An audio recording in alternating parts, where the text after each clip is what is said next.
मिलाइए, एक बार हंस सावरे नजरे मिलाइए।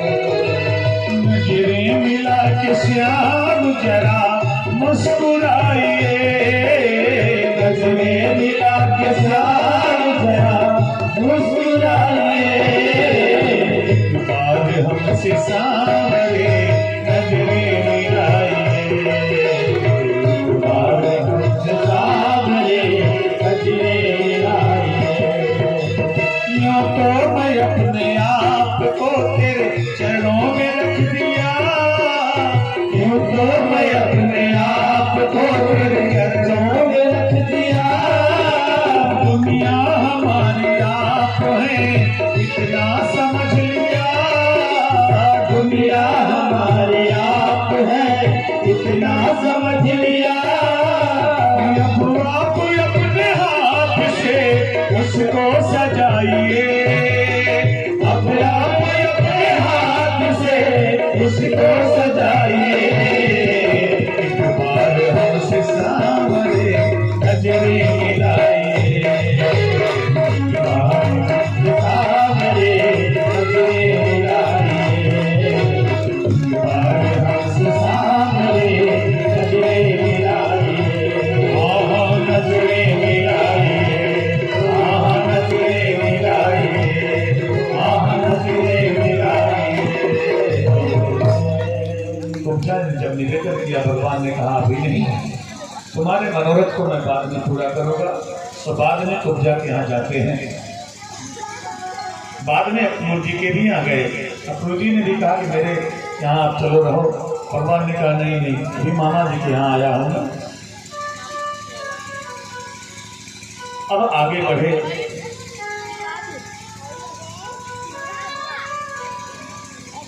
जहाँ पे वो धनुष रखा हुआ था, मैदान था, चारों तरफ से बाउंड्री थी और सब लोग बैठे थे वहाँ पे देखने के लिए। एक से एक प्रतिभावान आएंगे और अपना अपना हुनर दिखाएंगे। जो गेट था, उस गेट पर ही एक कुबलिया पीठ नाम की हाथी वहाँ खड़ा करवा दिया गया था कंस के द्वारा, और उसको मदिरा पिला करके एकदम मदमस्त करवा दिया गया था। और पहलवान से कह दिया गया था जैसे ही वो दोनों भाई आएंगे, अंदर प्रवेश करेंगे, तो इस हाथी से कुचलवा के दोनों का काम खत्म करवा देना। अब दोनों भाई अंदर जैसे ही प्रवेश करना चाहा, तब तक वो कुबलिया पेट जो हाथी है, अब वो चल दिया दोनों भाइयों को मारने के लिए। दोनों भाई सावधान हुए, बड़ी फुर्ती से कूद करके अलग हुए। और कन्हैया ने कहा भैया दाऊ भैया, अब देखो हम लोगों के पास कोई हथियार नहीं है और इसी से हथियार लेना है। सो बड़ी फुर्ती से दोनों भाई छलांग लगाए और हाथी की जो लंबे लंबे दांत थे, दोनों भाइयों ने दोनों हाथों को तोड़ करके हथियार बना लिया और उसी हथियार से अब एक एक को मारना शुरू किया। भगवान ने ऐसा मुष्टिक प्रहार किया कि हाथी का हे राम नाम सत्य हो गया। अब जैसे ही अंदर प्रवेश किए, तो जो हल्के हल्के वाले थे सब रास्ता देने लगे। अब पहलवानों को तैनात किया हुआ था अंदर कि कुश्ती का भी आयोजन होगा। तो पहलवान वहाँ पे थे, नाम था मुष्टिक चारुण। उन दोनों ने कहा आओ आओ आओ आओ लड़ो हमसे। भगवान ने कहा अरे मामा कैसी बात कर रहे हो, कहा तुम इतने पहलवान और कहा हम छोटे बालक, और हमसे अरे लड़ा तो बराबरी में जाता है, हम छोटे छोटे बालक हैं, अब तुम इतने पहलवान हो। मुष्टिक और चारुण ने कहा अरे तुम देखने में छोटे हो पर मुझे मालूम है, आओ लड़ो। नहीं लड़ना चाहते हैं तो कहा कैसे नहीं लड़ोगे, भागने ना पाइए, घेर लिया। तब दोनों भाइयों ने लड़ना शुरू किया, एक मुष्टिक के साथ एक चारुण के साथ, और दोनों भाइयों ने दोनों का काम समाप्त कर दिया। अब तो स्थिति ये है कि जितने लोग हैं ये देख करके तो खुश हुए, पर किसी की हिम्मत नहीं है कि कृष्ण की जय लगा दे, कृष्ण का जयकारा लगाए, किसी की हिम्मत नहीं है, क्योंकि कंस अभी है। उसके बाद बहुत ही तेजी से जैसे मुष्टिक और चारुण को मारा भगवान ने, अब कंस वहीं पे फरमान जारी करना शुरू कर दिया। कहा पकड़ो पकड़ो, भागने ना पाए, कहीं जाने ना पाए, पकड़ लो इसको, मार डालो इसको, इसको छोड़ना मत, पागल हो गया। और जैसे ही वो पागल होकर के चिल्ला रहा है तब तक पहुंच गए कन्हैया। पहुंचे श्याम सुंदर और कंस के बाल को पकड़ करके खींच लिया। याद करो मामा, तूने मेरी माँ के बाल को पकड़ करके रथ से खींचा था। बाल को पकड़ करके खींच लिया, कंस नीचे गिरा और जैसे ही छलांग लगाया कंस के ऊपर, अभी कन्हैया पहुंचे ही तब तक हार्ट अटैक आ गया। मारे और हार्ट अटैक से मर गया। अच्छा, बड़े बड़े जो लोग होते हैं ना, लोगों को मारने वाले, वो स्वयं को मारते नहीं है, दूसरों से मरवाते हैं, और जब उनके ऊपर आ बनती है तो हार्ट अटैक हो जाता है। अब जैसे ही कंस का काम तमाम हुआ, अब जितने थे सब जयकारा लगाने लगे, बोला कृष्णचंद्र भगवान की। सब लोगों ने जयकारा लगाया, कुछ लोग नहीं लगाए। कंस मर गया, दुख हुआ क्या? कंस के मरने का दुख नहीं है ना, जयकारा जोर से होना चाहिए, बोला कृष्ण भगवान की। ऐसे हाँ।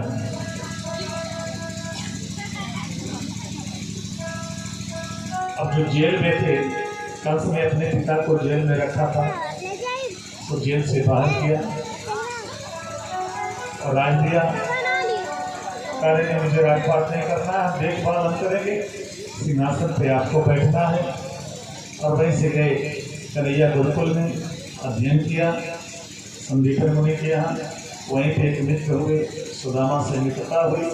शिक्षा पूरी करने के बाद गुरुदक्षिणा के रूप में भगवान ने संदीपन मुनि के पुत्र को समुद्र से, मृत्यु के काल में वो पुत्र चला गया था, वहां से लेकर के आए और दिए। आए वापस आए। इधर गोपियां इंतजार कर रही हैं, उद्धव जी समझा रहे हैं, उद्धव जी मित्र हैं, समझाए। अरे बता देना चाहिए प्रभु, आप क्या हो। ये प्रेम में पढ़ करके ये गोपियां पागल हो गई हैं। तो प्रेम को समझते नहीं थे, केवल ज्ञान को समझते थे उद्धव जी। तो भगवान ने कहा ज्ञान का अभिमान हो गया है लगता है, प्रेम की भाषा इनको समझ में नहीं आती है। कहा उद्धव भैया आप ही चले जाओ, समझा दो, आप तो ज्ञानी हो, अच्छे से समझा लोगे। उद्धव जी गए समझाने के लिए, ज्ञान पर प्रेम की भाषा समझ करके 6 महीना वहीं रह गए। 6 महीने के बाद आए, क्या समझा लिया? कहा नहीं, समझाने गया था पर समझ करके वापस आ गया। ऐसा होता है प्रेम।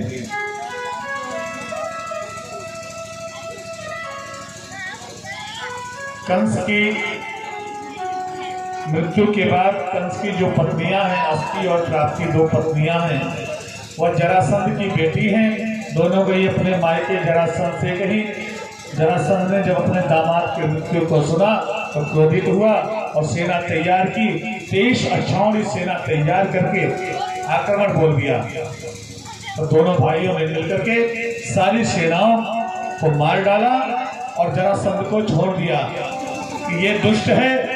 हम कहाँ दुष्टों को मारने के लिए हमने अवतार लिया है, हम कहाँ जा करके ढूंढेंगे, ये दुष्ट है, साथ भी इनका दुष्टों से ही होगा, ये इकट्ठा करके लाएगा, हम यही पे काम तमाम करेंगे। ऐसे जरासंध ने 17 बार 23 अक्षौहिणी सेना लेकर के आया और 17 बार सेनाओं को मार करके जरासंध को छोड़ दिया। 17 बार पराजित हुआ। 18वीं बार ब्राह्मणों को बुलाया, कहा हमारे विजय के लिए तुम लोग अनुष्ठान करो। अब डर के मारे अनुष्ठान कर रहे हैं ब्राह्मण, और कह दिया अगर अब की बार मैं पराजित हुआ तो किसी को नहीं छोड़ूंगा, अगर जीत गया, विजय हो गया मेरा, तो जितना चाहिए उतना दे दूंगा। अब ब्राह्मणों ने अनुष्ठान शुरू किया। अब डर तो है, अब अनुष्ठान में वो मंत्र तो याद नहीं आ रहा है, बस भगवान की याद आ रही। प्रभु इतना बार तो जीते हो, एक बार हार ही जाओ ना, हमारे लिए एक बार हार ही जाओ ना। भगवान ने कहा ठीक है। 18वीं बार वो जरासंध सेना तैयार किया। उसी समय काल यवन का भी आगमन हो जाता है। एक असुर है जिसका नाम है काल यवन। वो काल यवन 3 करोड़ मलेच्छों की सेना लेकर के आया और पूरे मथुरा को चारों तरफ से घेर लिया। भगवान ने जब देखा तो सोचा अब ठीक नहीं है, तो भगवान ने विश्वकर्मा को याद किया और कहा समुद्र में जाकर के एक सुंदर सा महल बना करके तैयार करो। और वहां आने की तैयारी कर लिया, सारी व्यवस्था वहां पे कर ली। सारी व्यवस्था वहां पे करने के बाद अपने ही योग माया से जितने भी उनके परिजन थे सबको द्वारिका पहुंचा दिया।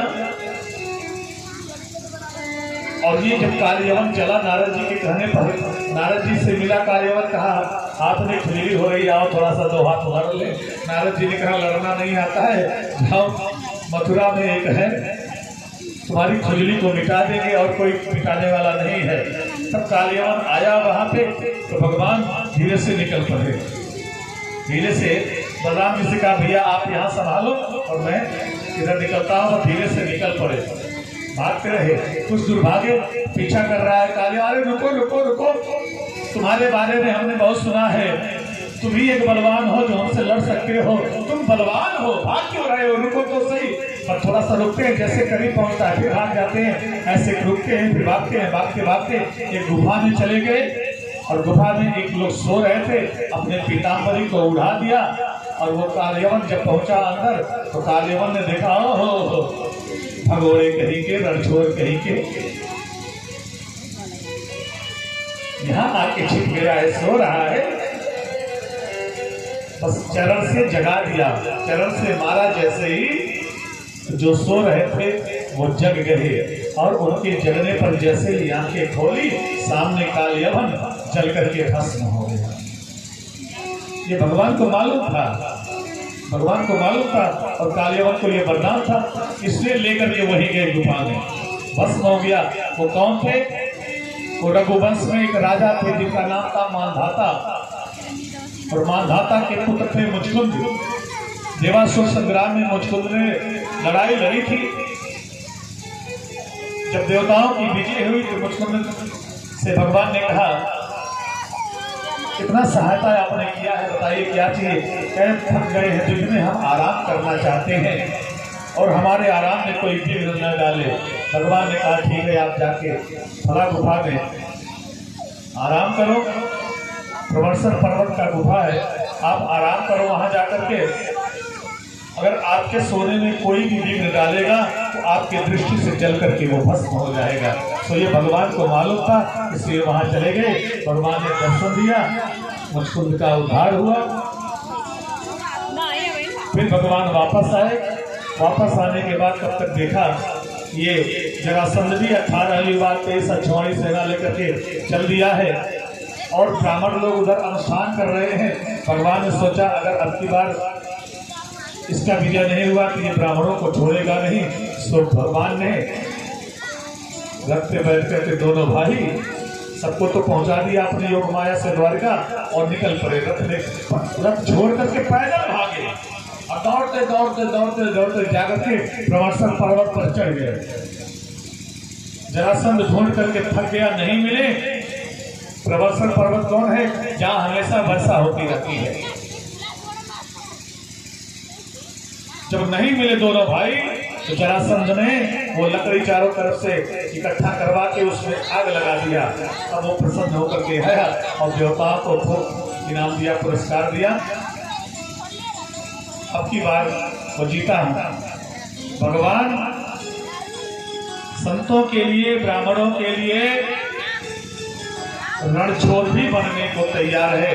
रण को छोड़ करके भागे, इसलिए भगवान का एक नाम पड़ा रणछोड़। बोलिए रणछोड़ भगवान की।